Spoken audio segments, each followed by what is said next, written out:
The Qur'an tells us about a secret gathering of angels called the Exalted Assembly, Al-Mulأ Al-A'la, that is convened from time to time somewhere in the lower heaven, which as we know is where the stars are. Though it is possible the meeting is held beyond the lower heaven, deep in the midst of the seven heavens, where the moon is. Chairing this meeting is the chief of angels, Sayyidina Jibreel, upon him be peace, and he is joined by other angels who have been tasked with earthly matters. They meet to discuss and confer with each other about the affairs of humans, their livelihood, their acts of worship, and the extent of their commitment to the dictates of their religion, as well as who will be created this year and who will die, who will be rewarded and who will be punished. Once matters have been settled, and each angel has its orders, they descend to earth on Laylatul Qadr to bring the decrees for that year. The angels and the Ruh descend therein by the permission of their Lord with all decrees. However, it seems the security at these meetings is not as tight as it should be, because some shayateen have been able to give the guards the slip and sneak into this blessed gathering. They are able to sit undetected amongst the angels and listen to what's going on.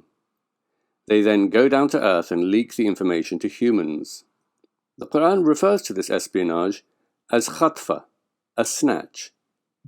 We have indeed adorned the lowest heaven with the adornment of the stars, as a guard against every rebellious shaitan, so they cannot listen to the Exalted Assembly, but are pelted from every side, driven off. For them is a perpetual torment, except he who snatches a snatch, and so is pursued by a piercing shooting star. This is repeated in another verse. And verily we have set mansions in heaven, and beautified it for beholders, and guarded it from every outcast shaitan, apart from he who steals a hearing, and so is pursued by a clear shooting star. This is an important lesson for us here on earth, because no matter how rigorous the intelligence services are, they can always fall short, even if they are intelligence services made in heaven.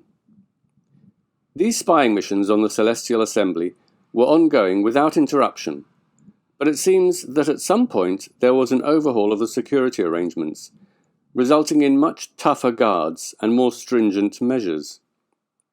It then became impossible to sneak in and eavesdrop. The Qur'an records how the shayateen were taken by surprise by this change of events.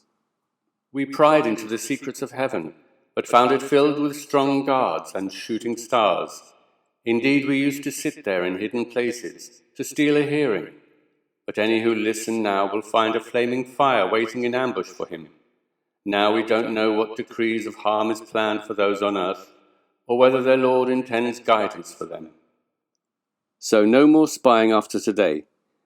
Now the security is completely watertight, after previously having been somewhat lax.